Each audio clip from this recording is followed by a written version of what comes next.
লেবাননে যোগাযোগের জন্য ব্যবহৃত ডিভাইস বিস্ফোরণে মারা গেছে অন্তত ৯ জন, আহত হয়েছে ২৫০০-এর বেশি মানুষ। এদের মধ্যে ২০০ জনের অবস্থা গুরুতর।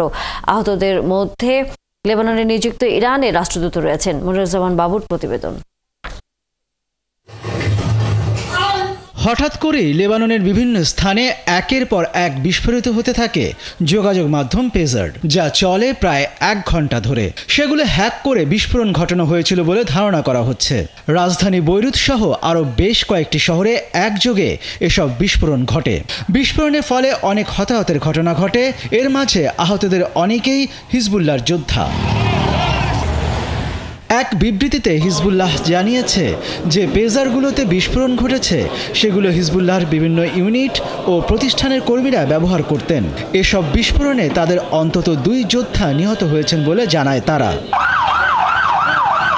এসব বিস্ফোরণের জন্য সরাসরি ইসরায়েলকে দায়ী করেছে লেবানিজ গোষ্ঠীটি। তারা বলেছে এর জন্য ইসরায়েলকে উপযুক্ত শাস্তি পেতে হবে। তবে ইসরায়েলের পক্ষ থেকে এই বিষয়ে এখনো কোনো মন্তব্য পাওয়া যায়নি। লেবাননের স্বাস্থ্যমন্ত্রী ফিরাজ আবিয়াদ জানিয়েছেন, আহতদের অধিকাংশই মুখে, হাতে ও পাকস্থলীতে আঘাত পেয়েছেন। আহতদের রাজধানী বৈরুত ও দেশের বিভিন্ন হাসপাতালে চিকিৎসা দেওয়া হচ্ছে। প্রায় ২৭৫০ জন আহত হয়েছেন। এর মধ্যে ২০০-রও বেশি জনের অবস্থা গুরুতর। এদের বেশিরভাগই মুখ, হাত ও পেটে আঘাত পেয়েছে।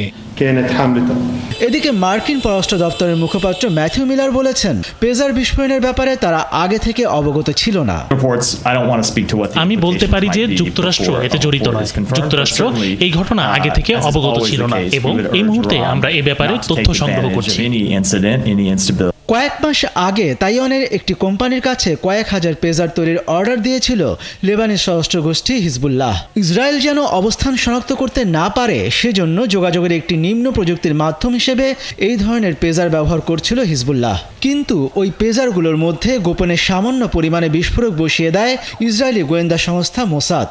একাধিক নিরাপত্তা সূত্রের বরাতে এ তথ্য জানিয়েছে বার্তা সংস্থা রয়টার্স। মনিরুজ্জামান বাবু, ৭১।